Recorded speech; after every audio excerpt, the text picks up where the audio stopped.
سلام آقا رضا، حال شما خوب هستی؟ آقا بذار من یه دقیقه دفتر دارم بیام بیرون قشنگ راحت صحبت کنم با شما. آقا وقت شما بخیر. آقا من همین الان دفتر خونه بودم، این خانم آقا جواد مریم خانم اومده بود دیگه، ما یه وکالتنامه اومده کردیم ایشون متون نشه ناراحت شد. حالا گفتش که من نمیدونم وکالت نمیدم، من بهش گفتم کاریا دیگه، خب شما که گفتم خودت دیگه ایشون گفت نه. من بهش گفتم خانم شما باید بیایید با من یه سری جا، چون اینجا جا من قبول ندارم. خب باشه من میام که حل دیگه، من فقط میمونه اینکه شما من بدی و اینکه 60 تومن ما حساب داشتیم، 100 تومن بذاری 160 تومن برام بفرستید. این دو تا رو انجام بدی بقیه‌اش انجام حل. 160 تومن. بله 60 تومن از قبل، 100 تومن هم علل حساب. 60 تومن آره. بعد حساب قبلیمون که اون دفعه صحبت کردیم 100 تومن بذاری روش با همه این کارا دیگه بقیه‌اش. دورش جون پس شما کارت ملی تو عکس بنداز برای من تکست بکن، شماره حسابت هم بده. کارت ملی شماره حساب همه چی انجام میشه. من همین الان که قطع کنیم براتون میفرستم. چرا شما سریع انجام باشه، اصلا خیالتون راحت، اصلا مشکلی نیست. در حال من باید برم سفارت وکالتنامه بگیرم به اسم شما، وکالتنامه جدید بگیرم. بقیه‌اش مونه این کار شما انجام بدید، من دیگه انجام میدم. شما بهتره اصلا مشکلی. من بابا بهترم تو این چیزا. ماشاءالله به این انرژی باشه عزیزم، قربونت برم. الحمدلله. کامیون که خوبه خدا رو شکر، همه چیز حل شد. دقیقاً مرسی. خب دیدی من بهت گفتم که شرقی بهتر از غربیه؟ بونگایی هرچی دلش بخواد بگه. من به تو گفتم رضا که شرقی فرق میکنه قیمتش با غربی، تو گفتی نه فرق نمیکنه او یکیه. خب حالا فهمیدی؟ من باش حرف زدم، گفتش که طرف منو میخواست بگیره، دست من نبود مریم جون. خب حالا تو حرف منو قبول داری یا حرف اونو؟ مگه من نگفتم به تو؟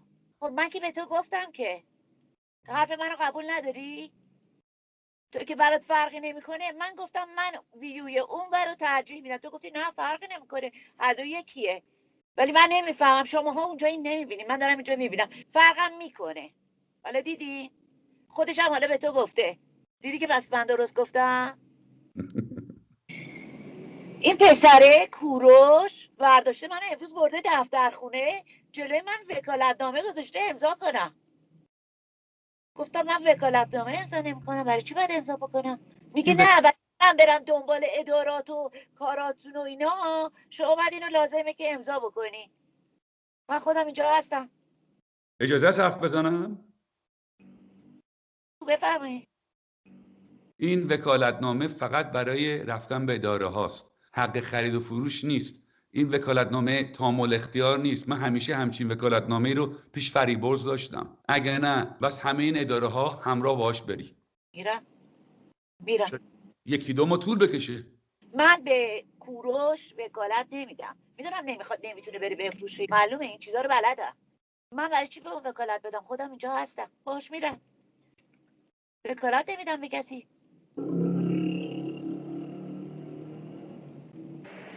شنیدم کامی با این پسر تماس گرفته، فریدون قرار بره ببینتش. شاید. پس سارا چی؟ سارا که شاید خواهرش باشه به حساب نمیاد؟ اون نباید خبر داشته باشه؟ تو و فریدون و کامی و جواد و صحبتاتون رو میکنین ولی سارا به خبره خواهر ایشون ممکنه باشه. بذار من این رو خاموش کنم الان میام. کمکت کنم. میدونم دنبال چی هستی. آره دنبال اون نیمای بی همه چیز. دنبال تو. داشتم برنامه آقازاده رو تماشا میکردم. آقازاده دیدی؟ سریال ایرانی هست آره؟ خوبه؟ سرگرم کننده است. من بیشتر حواسم به آتیشه بود. چه آتیشی بود اونجا؟ آره جات خالیه. هیزم. آره گرم حسابی. چطوری فریدون؟ خوبم. شما خوبی؟ آره عزیزم. کجایی تو؟ کاردیف. اومدم اینجا برای کار. چیکار میکنی اونجا؟ یه پروژه داشتم، نمیدونم گفتم یا نه، یه پروژه تئاتر بود. یه نمایشنامه نوشتم این چند وقت پیش، میخواستم عملی کنم. لندن نمیشد، یه خورده گرون بود، کمک نبود. 2-3 نفر اینجا میشناختم بهتر میتونستم کمک کنم. اومدم اینجا فریدون جون، آخرین باری که حرف میزدیم من به شما گفتم که اگه خواستی بری این پسر رو بری ببینی برو ببین، اگه خواستی با من تماس بگیر یا من میام یا نمیام. درست؟ درست. من این سوال از تو میخوام بکنم. سارا که امکان داره خواهر این پسره باشه نباید اولین کسی باشه که اونو میبینه؟ منظورتون چی؟ اول دوم نداره؟ چه سارا باشه چه من، بالاخره یه نفر باید ببینه پسر رو. من فکر کردم سارا چون که امکان داره خواهرش باشه توی ماها از همه مهمتره. اون چرا؟ که خواهرشه. ربطی نداره. به من توضیح بده من بفهمم. فرقی نداره دختر باشه پسر باشه، همه ما یکی هست. من نمیگم ربط داره به دختر بودن یا پسر بودن، من دارم میگم که اون تنها بچه جواده و تنها خواهر یا برادر این پسره سارا میتونه باشه. درست؟ درست. ولی من احساس میکنم شما دارین سنتی دوباره فکر میکنین، انگار که مثلا این صفی باید باشه تو این کارهایی که ما داریم اجرا میکنیم، باید حتما یه نفر اول باشه، دوم باشه، سوم باشه، مثل قدیمی‌ها که نفر بزرگتر و آدمایی که سنشون بیشتره باید کارهای اول انجام بده. یه خانواده که نفر اول داریم نفر دوم داریم باید کارا نوبتی انجام بشه. من قبول ندارم. نمیدونم، حالا دوباره برمیگردیم به بحث هفته قبل. فریدون تو نمیخوای یه کمی راجع به این فکر بکنی؟ در مورد چی فکر کنم؟ همینی که میگم مثلا یه روز دو روزش بخوابی فکر کنی که آیا بهتره که سارا اولین کس باشه که ملاقات کنه با این پسر یا تو باشی یا کامی باشه؟ برای من مهم نیست. آره همدید نیستیم روی این. به هر حال خواستم فقط بدونی دیگه. آره خواستم فقط بدونی. فریدون جون شما هر کاری دلت میخواد بکن.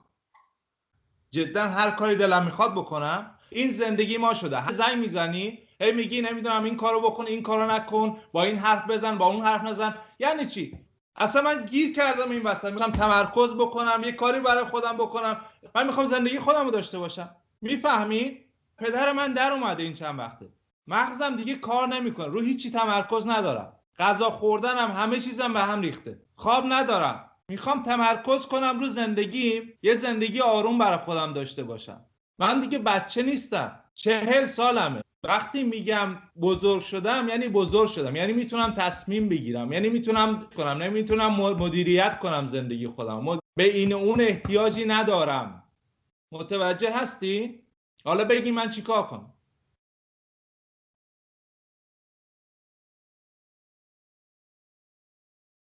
من معذرت میخوام، تحملش ندارم دیگه. اینقدر فکر میکنم، اینقدر ذهنمو درگیر کردین، نمیتونم دیگه درست فکر کنم. ای به ما بگن چیکار بکن چیکار نکن، این راه رو برو اون راه رو نرو. از اون بابا که هر دفعه زنگ میزنه به ما فوش میده، از این طرفم که شما میگین این کارو بکنیم این کارو نکنیم، برنامه بریزیم که آخه نمیدونم چی بشه، چه منطقی توشه.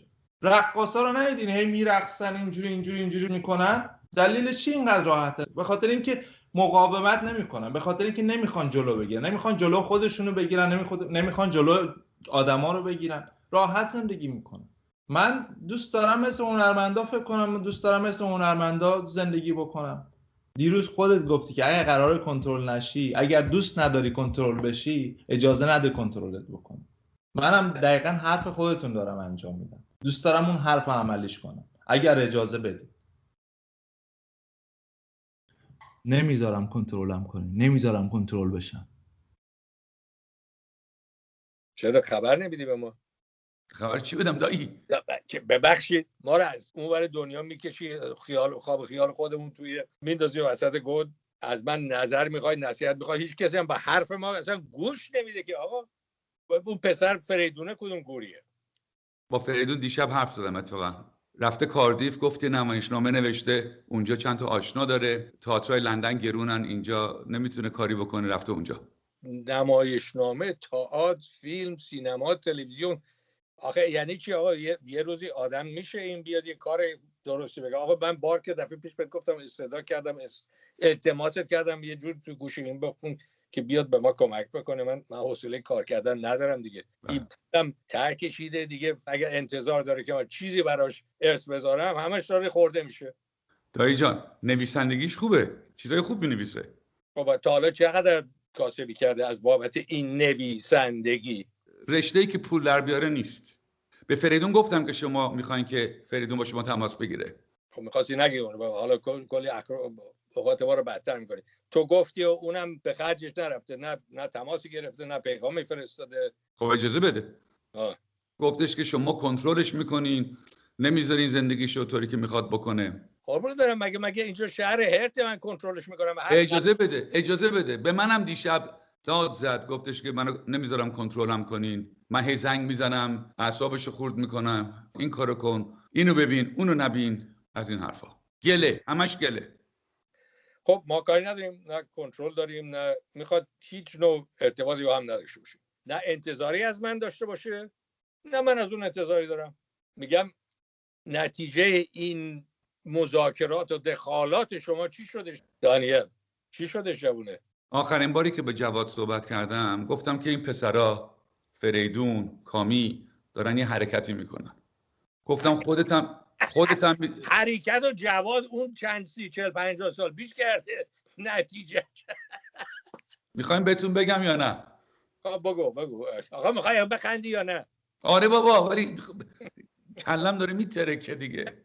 حقت با دهنت نرم، دخالت نکن، فضولی نکن، کلت هم سر راه خودش. بهش گفتم تا جایی که من میبینم 3 تا راه حل هست، یا پسرا میرن کاری میکنن، یا جواد خودت یه کاری بکن، یا هیچ کاری نکن.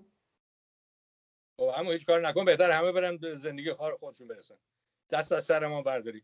اصلا من چرا این حرفا رو میذارم با خودم؟ چرا هرس و جوش میخورم من اینقدر؟ نه سر پیازی من تای پیاز. امروز شما من زنگ زدین. من زنگ زدم به غلط کردم. آخرین باره که من به تو آقا رضا زنگ زدم. دایی؟ می‌خواستی این نتیجهش باشه؟ نه. من کنترل میکنم کسی رو. چی من کنترل میکنم کسی؟ معلومه کسی کنترل میکنم. بگه از کنترل جیب خودم نداشته باشم. فریدون میگه هم شما کنترل میکنین هم من، میگه همه بزرگا، همه پیرای خانواده ما قدیمی ها داریم کنترلشون میکنیم. حالا بذار بچه دار بشه. دایی بهش گفتم که فریدون تو میخوای یه پسری رو وصل کنی به کسی که امکان داره پدرش باشه، ولی یه پدر خودت که تو لندن زنگ نمیزنی. باریکلا. چی گفتش؟ گفتش که شما کنترل میکنین، من کنترل میکنم. این لغت کنترل بگو از دهنش در بیار ببینیم چی میمونه براش. چه جوابی داره؟ حالا یه سوال دارم. نه ببینم قبل از حرف تو مسئولیت حس نمی‌کنی در مقابل این دانیل؟ خیلی. تو چرا نمیری ببینیش؟ من نمیخوام ببینمش، ولی هر کاری که لازمه کمک بکنم که کنتکت وصل رو حاضرم بکنم. یه سوال دارم دایی. مریم اون روز میگفت من و جواد و کامی و فریدون صحبتامونو میکنیم، سارا چی؟ سارا که امکان داره خواهر این پسره باشه، چرا اون نباشه که اولی باشه که این پسره رو ببینه؟ جواد جواب چی داشته بده؟ اینجا هنوز با جواد در میان نذاشتم. اینجا من با فریدون بحث کرده بودم دایی که اول بودن خیلی مهمه. اون گفتش که نه شما دوباره سنتی داری فکر میکنی، اول و دوم نداره. سارا هر چی باشه خواهر این پسره میتونه باشه. ببینم کی حالا ادعای اولی و دومی میکنه؟ اینو به من توضیح بده، من اصلا گم شد تو داستان. فرق مگه میکنه اون فریدون، کامی، سارا؟ فرقی نمیکنه. فرقی نمیکنه. همشون اگر وابستگی خونی هستش که اینن حالا فورا میفهمن اون حس. میدونم شما فکر نمیکنین سارا شاید رنجیده بشه که فریدون اول رفته باشه دیده باشه این پسر؟ دنیا اینجا رنجیده شده، حالا اونم بیا یکی رنج دیشتر. حداقل یه دست زنیتی داره، یه ملایمتی داره، یه محبت انسونی بیشتر از بقیه ماها مردا. پس بهتره سارا اولی باشه. عاقل‌تره. من با سارا در تماس نیستم. این مدت این جریان پسره من در تماس نبودم. کلا در تماس هستی یا نه؟ آره. روابطتون چطوره؟ خوبه. چطور هست اصلا داخل؟ مثل ما.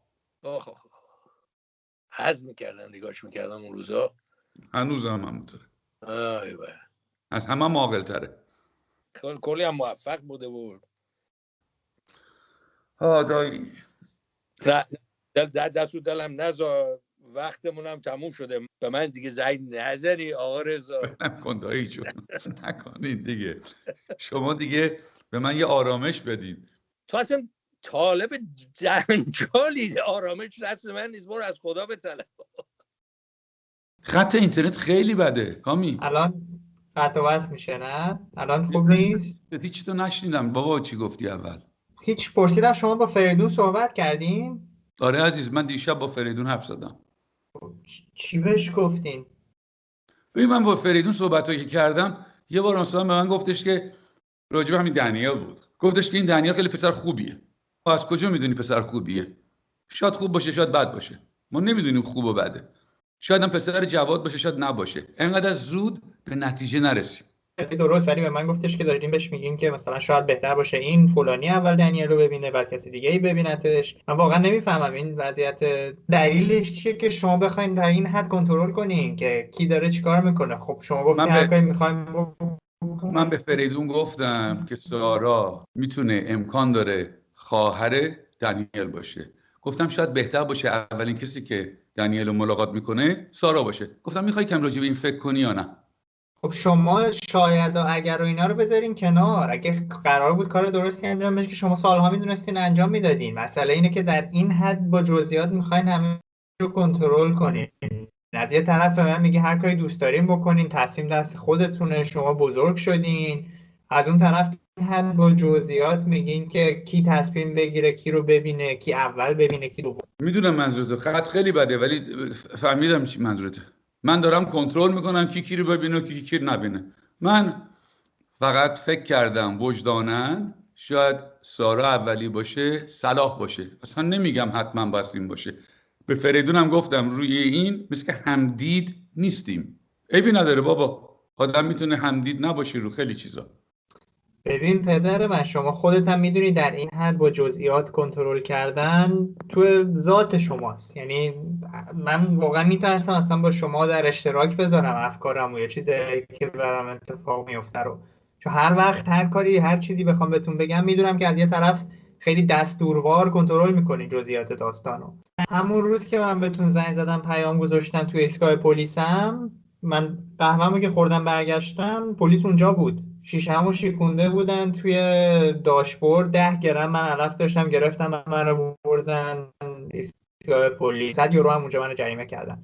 ولی در لحظه من اینا رو نمیتونم به شما بگم. حالا درسته مثلا هیچ تاریخچه جنایی من الان ندارم ولی من اصلا جرئت نمیکنم به شما بگم، چون تو با جزئیات میخواین دستور بدین و کنترل کنین که این درسته اون غلطه. یعنی چی؟ کیفتو دزدیده بودن یا نه؟ کیفمو دزدیده بودن ولی بعدش که پلیس اومده به جای اینکه برسه به وضعیت من، نمیدونم از کجا خبردار شده بودن، در داشبورد منو باز کرده بودن. داشبورد چی بود؟ 10 گرم ماریجوانا بود، چیزی که هر جوونی الان داره، ولی 500 یورو منو جریمه کردن. از اون منم میخوام به شما بگم ولی نمیتونم. من مثلا در لحظه بگم شما انقدر اما و اگر و داستان و با جزئیات میخواین دستور بدین که چی کار کنم، من نمیتونم پدر من. الان هم که سر قضیه این دانیالی مسئله رو پیش آوردین. پرونده پلیسی داریم؟ نه پرونده جنایی نداره، اصلا چیز مهمی نیست، حلش کردیم. مسئله اینه که شما با جزئیات میخواین همه چی رو کنترل کنین. الان مثلا زنگ زدیم به فریدون گفتین سارا اینو ببینه اونو ببینه. ما خودمون دور هم جمع شدیم گفتیم هر کاری که میخواین بکنین دیگه، ما تصمیم گرفتیم داریم پیگیری میکنیم. و همین الان هم دقیقاً گفتین دیگه. الان گفتین پرونده جنایی داری یا نه. مثلا من دارم بهتون یه خبری رو میدم، یه اتفاقی که برام افتاده، گفتم حلش کردم. دیگه نیازی نیست شما بگی که حل شده حل نشده. ندارم پرونده جنایی هم ندارم، حلش هم کردم. مشکلی هم باشه حل. من دیگه یه آدم بزرگم. نباید بپرسم بابا، بگو به من. شما بپرسی من جوابتون رو میدم ولی با جزئیات هر چی بگم از اون برم دستور پشت سرش میاد که این کارو بکن اون کارو نکن. هم برای خودتون بده هم برای همه ماها و دور و بریا. کوچکترین حرفی با شما میزنم جوابتون دستور ماننده بدون اینکه خودتون هم بفهمین و خیلی نرم و مهربونانه دستور میدین. ولش کن بابا، شما گفتین هر کاری که میخواین بکنین بکن.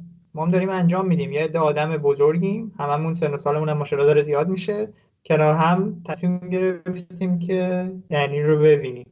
حالا خودمون هم میبینیم تشخیصمون قاعدتاً یه تشخیص درستی خواهد بود که کی اول باید دنیل رو ببین.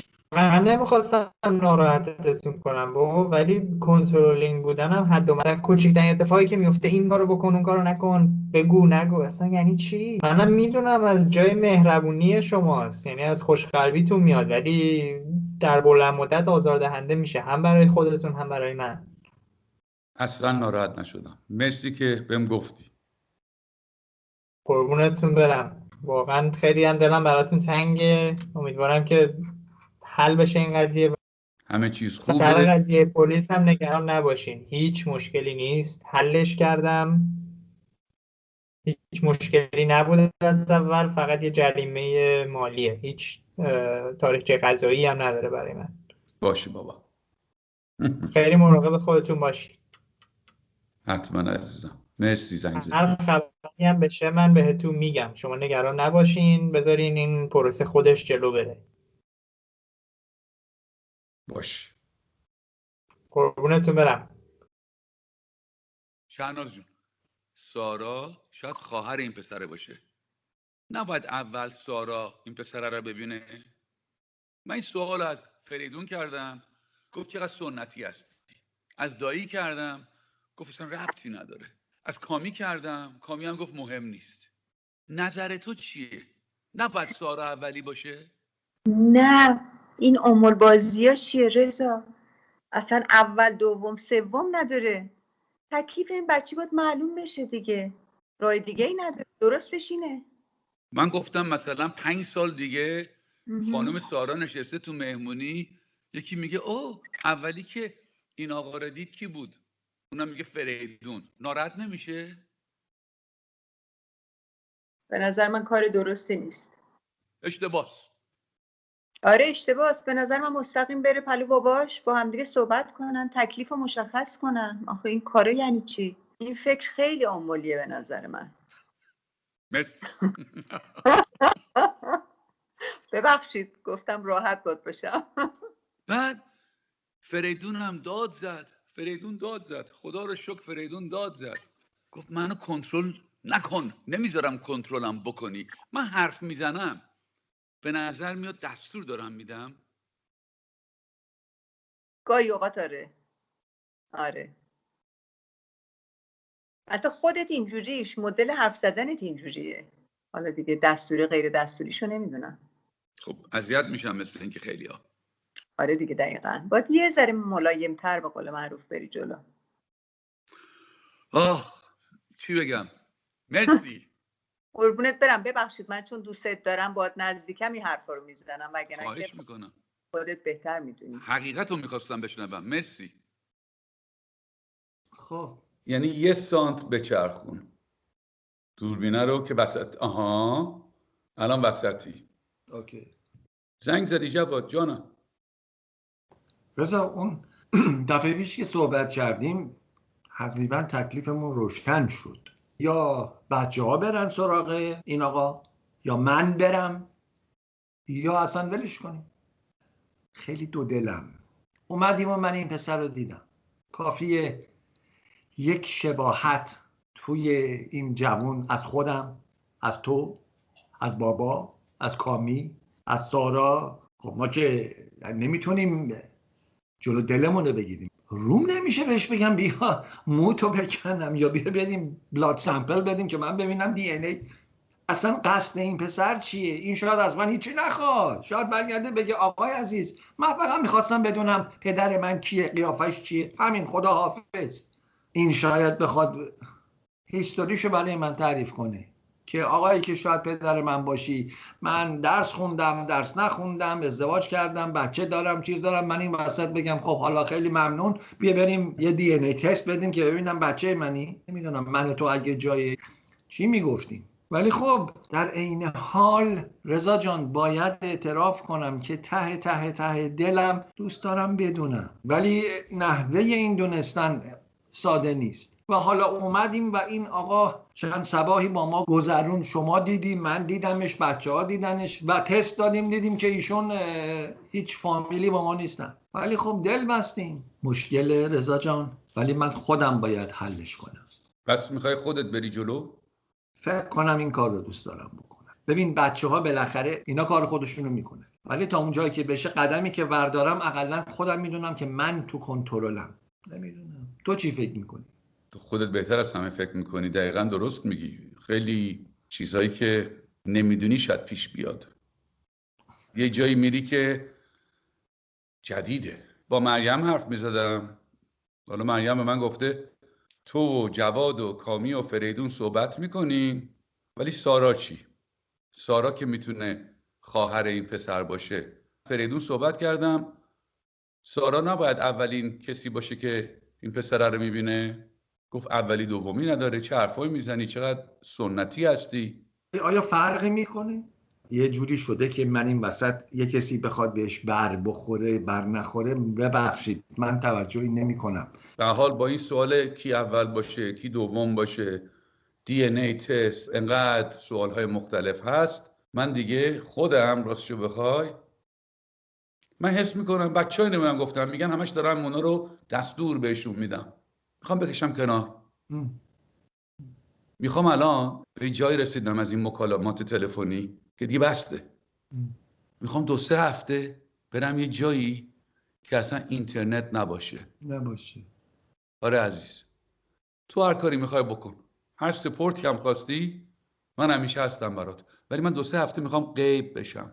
طرز کار مرور میشه، چی کار کنیم چی کار نکنیم، این چیه این چیه، و ببین همه اینوالو شدیم. یه جایی هم داریم شاخ به شاخ میشیم و بی خودی بحثای گنده تر پیش میاد. وحشت خاصی دارم، نمیخوام صدمه بخوریم. صدمه نمیخوریم، همه حساسیم.